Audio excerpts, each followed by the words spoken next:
the kickoff to the 2012 Wildfire Awareness Week. We are obviously at a working airport, and so there will be lots of aviation activity with planes coming and going behind us.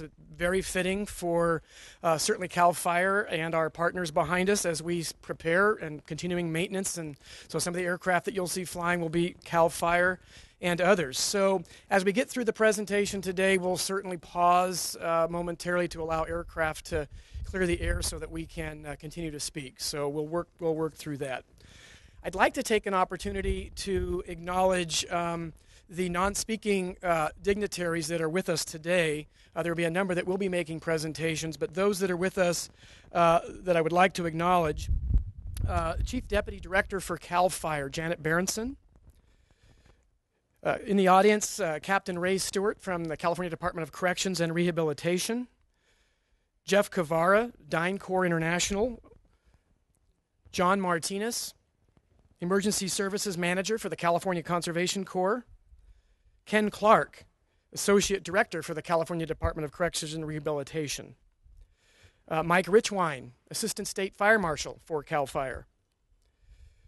Director of Fire and Aviation for Region 5 of the Forest Service, Joe Millar. In the audience, Deputy Secretary Richard Stapler with the California Natural Resources Agency. CAL FIRE Northern Region Chief Bill Holmes.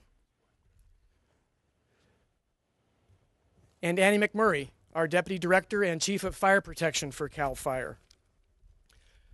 Again, the kickoff to Wildfire Awareness Week is very, very important for the fire service in California to show how we're prepared and also to ask the public to be prepared. And we want to talk about today the centerpiece of the backdrop and centerpiece of today is CAL FIRE's aviation program. We're centered here today at the aviation facility, which maintains CAL FIRE's firefighting equipment, aerial firefighting equipment, which consists of over 50 fixed and rotary wing aircraft, examples of which you see behind me. Just like our military partners supporting their troops in the field, it takes a great deal of behind-the-scene efforts from our department support functions to sustain the efforts of the firefighters on the ground. One of the support functions of CAL FIRE is our aircraft maintenance program. Without the skill of our mechanics that keep our planes and helicopters flying, we would not be successful in our mission to protect the lives, property, and natural resources of this state. I would like to acknowledge the dedicated CAL FIRE and our partner DynCorp International, all of their personnel, for all of the work they do every day to keep this program going. Our Chief Aviation Officer, Bill Payne, is behind me, as well as a number of his staff. As you can see in Bill's hand, he was recently awarded, the entire aviation program was recently awarded the Diamond Award of Excellence by the Federal Aviation Administration for this program's aviation work. And I'd like to ask well, they're already standing, but I'd like to ask all of the aviation program out there to raise their hands and be recognized for this outstanding award.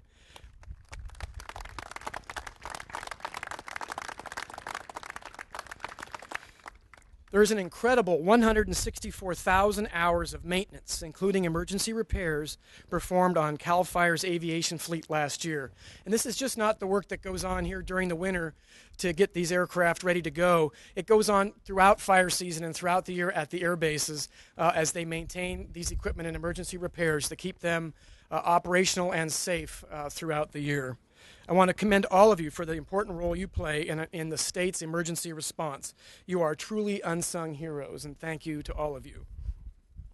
Along with the ongoing aircraft and equipment maintenance, the nearly 7,000 men and women of CAL FIRE, as well as all of our cooperators at the local, state, and federal level, are busy honing their wildland firefighting skills as we approach the peak of fire season. Now that we've shown what the firefighting agencies are doing, and you have an opportunity to see all of that here today, we need to talk about what the citizens of California can do. We are here today and will be traveling throughout the state this week to ask the public to also prepare for California's fire season that lasts year-round in some parts of our state. While things are still green in certain areas of the state, it's already drying in others, residents must take the time to ensure that they are ready for the coming wildfires. CAL FIRE's award-winning website, www.readyforwildfire.org, will assist homeowners to help prepare by easy steps that are easy to navigate instructions on how to prepare their homes and families before, during, and after a wildfire strikes. Again this year, and in concert with our local, federal, and other state partners behind us, we are highlighting the Ready, Set, Go public education campaign. This campaign is not only in California, but is across the country to educate homeowners on what they can do to be ready. Being ready is the first part. Prepare your property and family well in advance of a wildfire. This includes maintaining that 100-foot defensible space around your home. Remove all those leaves and needles to prevent them from being part of the fuel around your home. Use ignition-resistant building construction when building your homes. That will help prevent embers and other material from landing on your home and igniting and burning your house.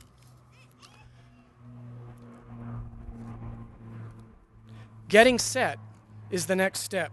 Your family should have a disaster plan not only for wildfire, but for all types of disasters, including floods and earthquakes. As you know, California is home to every kind of disaster known, and it's imperative that the same message be used and same criteria for preparing for all disasters. The plan should have at least 2 ways out of your neighborhood in case your main way in and out is blocked. The final part of Ready, Set, Go is go. Wildfire is very dynamic and can move or change direction almost instantly. There may not be a time for officials to warn you and to evacuate.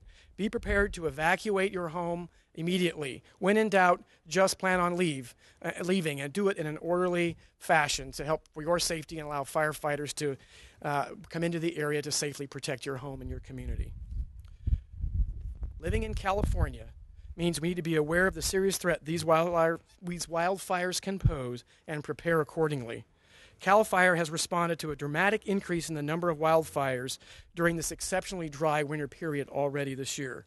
Improving a home's resistance to wildfire and instituting a plan to leave early in a safe manner can dramatically increase the safety and survivability of the public and the emergency personnel responding to suppress the fire and protect your home. Over 90% of all fires are started by people, whether that be human-caused through arson or accident or other pulling your car off the side of the road and igniting the dry grass. All of that leads to wildland fire. All of that can be prevented because it is something caused by people. Wildfire Awareness Week, which we're kicking off today, is an important opportunity for California's communities to reduce the occurrence of wildfire by increasing public safety and awareness through education. Again, thank you all for attending today. And at this time, I'd like to introduce the Secretary for the California Natural Resources Agency, John Laird.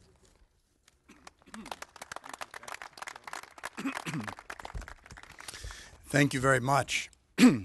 As someone who hails from the Central Coast, we are frequently lulled into fire complacency by that beautiful marine layer and the fog that happens every year.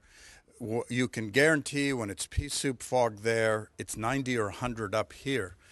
And then came the year 2008, where the rains ended early, the fog didn't arrive, and suddenly we had the Martin fire, the Summit fire, the Lockheed fire, fire by Mount Madonna, fire over the hill in Watsonville Road near Morgan Hill, and then hundreds and hundreds of square miles burned in the Big Sur area.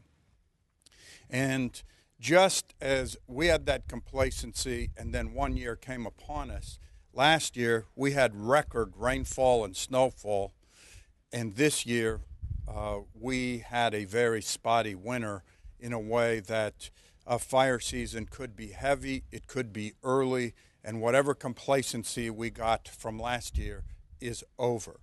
And so the real message is, and let me tell you, watching the aircraft behind us come into play to knock down fires in a way that they're starting to get out of control, and they're the only thing between a massive wildland fire and saving people's lives and homes, they are very vital.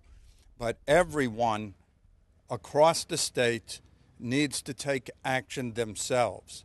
Defensible space, a plan of action, knowing your escape routes, knowing how you're going to meet up with your family, knowing how to be ready.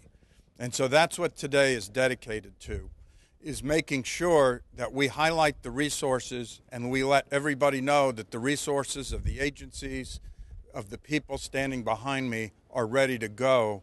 We work in partnership with the public to make sure they are ready and have a plan of action, and we have to work together in not starting the fire or in responding to the fire. So we are ready for this fire season, and we're asking the public to join with us in being ready so that we can have the least amount of fire and the least amount of damage. And one of our partners in that is the California National Guard. So it's my pleasure to introduce the Adjutant General David Baldwin of the California National Guard.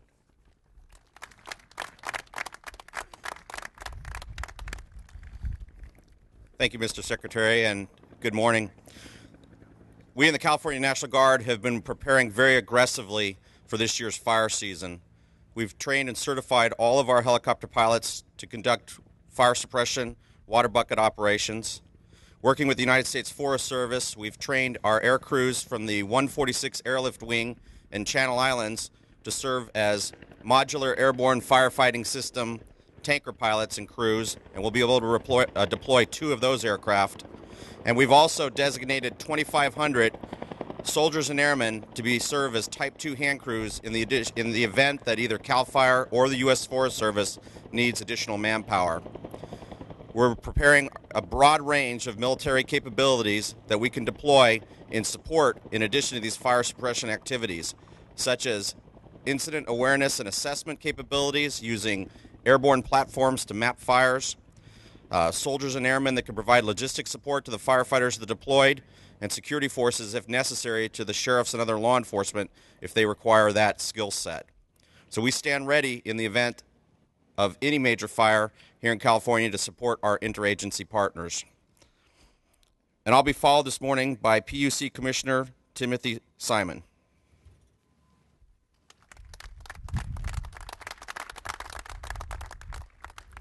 Thank you, General Baldwin, and I also want to thank the Department of Forestry and Fire Protection for hosting, that being Janet Upton, the Deputy Director for Communications.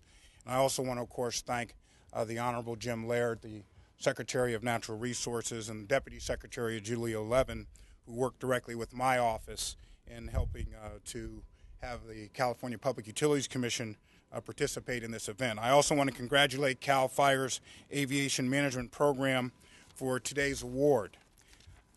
More than 4 years ago, dozens of destructive wildfires in Southern California took a devastating toll on people, property, natural resources, and infrastructure. Several of the worst wildfires were reportedly ignited by electric power lines, communication facilities near power lines, including bare metal components such as pole-top antennas, messenger wires, and lashing wires also posed a fire hazard. In response to the firestorm, the California Public Utilities Commission opened a rulemaking to adopt fire safety measures before the 2009 fire season. I am the assigned commissioner to that proceeding. We ordered communication infrastructure providers, or as we call them SIPs, to comply with our rules for overhead line constructions in certain high-threat fire zones. We adopted a new term, vegetation management, and expanded certain minimum radio vegetation clearances in certain high fire threat zones. We also adopted rules that would properly manage the weight or pole loading that occurs by the multitude of various equipments or infrastructure that is necessary to advance our electric as well as communication systems in the state. This past January, the Commission strengthened those safety rules. We imposed a strict inspection schedule for communications cables, antennas, and supporting structures, focusing on the strictest requirements on high-threat fire areas, as Secretary Laird referenced. We strengthened our pole loading rules to require pole loading calculations whenever there is a material increase in load and to require entities to share information needed for pole loading calculations. We revised our rules to require electric utilities and communication infrastructure providers to remove vegetation-related strain on conductors energized at 750 volts or less. We also applied vegetation management requirements to state and local lands. We required the electric investor-owned utilities in Southern California to submit plans to prevent power line fires during extreme fire weather events, and electric investor-owned utilities in Northern California to submit plans to prevent power line fires if there is a credible possibility of extreme fire weather events in their service territories, and if so, to my office. We are now working on a plan for a dynamic, interactive fire threat map that CAL FIRE has been very helpful in providing the necessary data there, and several data layers, including weather prediction model data and a combustion model data that will help us more precisely predict the threat of fire. We will, of course, rely on CAL FIRE's more than excellent maps and data sets. It is our vision to have a multi-layered and dynamic information tool that will be publicly available on the CPUC website, that will be periodically updated, that can be used by any business, public agency, or any concerned individual in California to reduce the risk of harm of wildfires. The Governor's Office has asked the Natural Resources Agency to work with my office in this effort. We want a map to identify areas needing vegetation management and also identify biomass that could be used for renewable energy generation. So in this regard, I look forward to continuing to working with all of the agencies here. Electricity is a necessary component in our lives, but the CPUC is fully committed that the delivery of electricity to our homes and businesses will be at the highest levels of safety standards. Thank you. And next, I am very honored to introduce Chief Kim Zagaris, the CAL from California's Emergency Management Agency. Thank you.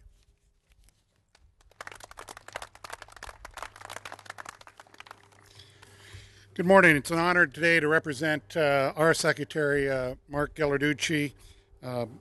And the last number of months, we've been working with CAL FIRE and our federal partners and with local government agencies preparing for fire season, going to preseason meetings, fire season training, as well as exercises. These local government agencies represent over 1,000 fire departments, some approximately 62,000 paid and volunteer firefighters that make available at any given time for initial attack and surge capacity 1,000 fire engines in this effort.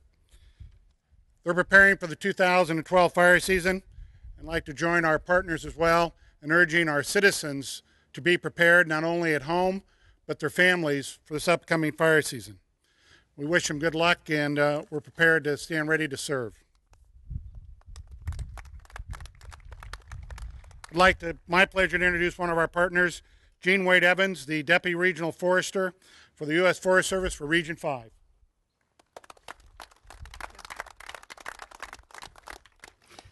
Thank you, Kim, and thanks to everybody that came out today to just remind ourselves all that we need to do together, all these partners, to raise the awareness about wildfire in California. There's nothing we do without the partners that are all around us here, and so it's a good reminder to also think about the citizens of California that make this all possible as well. The Ready, Set, Go program is critical to everybody's success. We don't just do this with the fire services, we do this with every citizen of California in the face of wildfire, catastrophic wildfire. And we not only do this as the season starts with this awareness, but before and after as well. So there's a lot of work that goes on all year. You've heard a little bit about it in terms of trying to do the hazard fuel reduction work that's so critical to mitigate the effects of catastrophic fire here in California. Last year, we accomplished nearly 200,000 acres of hazard fuel reduction work that can help feed biomass plants that you've heard about, but also, more importantly, stop the behavior of that fire as it advances onto the landscape and near homes. And over half of that was in that wildfire urban interface area. That's where we have so much critical risks and values at stake. So just wanted to also talk about not only are we doing this with all these partners, we are doing it with a new partnership with our Veterans Green Corps and California Conservation Corps this year. We started last year welcoming vets home, helping them find a pathway to forestry jobs here in California and become part of this wildfire preparedness and suppression mission that many of us around here are focused on today. So just wanted to highlight that partnership and all the other partnerships we have in place. The Forest Service also stands ready this year, 2012, to assist and play the role that we need to play in wildfire suppression, prevention, and after fire effects here in California. This is critical to our mission. We have 18 national forests here in California. They provide over 50% of the water to Californians all over the state, and dealing with this wildfire issue is critical to maintaining that flow, downstream flow, and maintaining the health of our forest. So we take this mission seriously. We've got troops ready to deploy. We have hotshot crews, we have engines, we have air tankers, and we have agreements with many of the partners represented here today and not represented here today in order to deliver on that mission. So I want to thank CAL FIRE for hosting this awareness session today. We can't understate the necessity to continue to be aware and to continue to be prepared. So with that, I'd like to turn the mic back over to Chief Pinlop.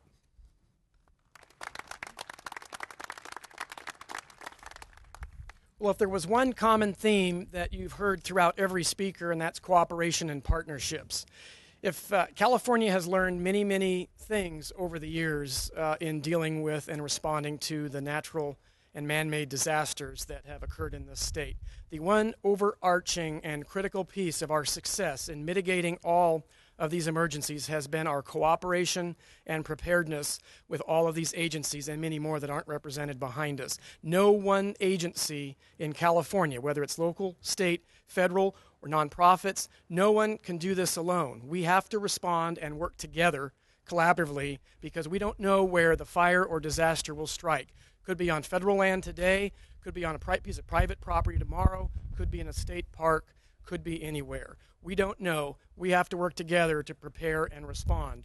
Again, much goes on behind the scenes that the public does not see every day in coordination with all of these agencies. And again, some of those that aren't here today, we also coordinate with the Marine Corps, the Navy, very active partners with our National Guard cooperators as we work through this. I also want to thank the public for listening to our message. We're prepared. The key now is to ensure the public is prepared for wildfire. www.readyforwildfire.org. That's the key website. I encourage everyone to go to that website and see what you need to do today to do your part to prepare. I also want to thank the media. It is critical. There is no other way for us to get this message out, and it is critical that you are here today to help carry this message not only in California but across the country, and we thank you for that.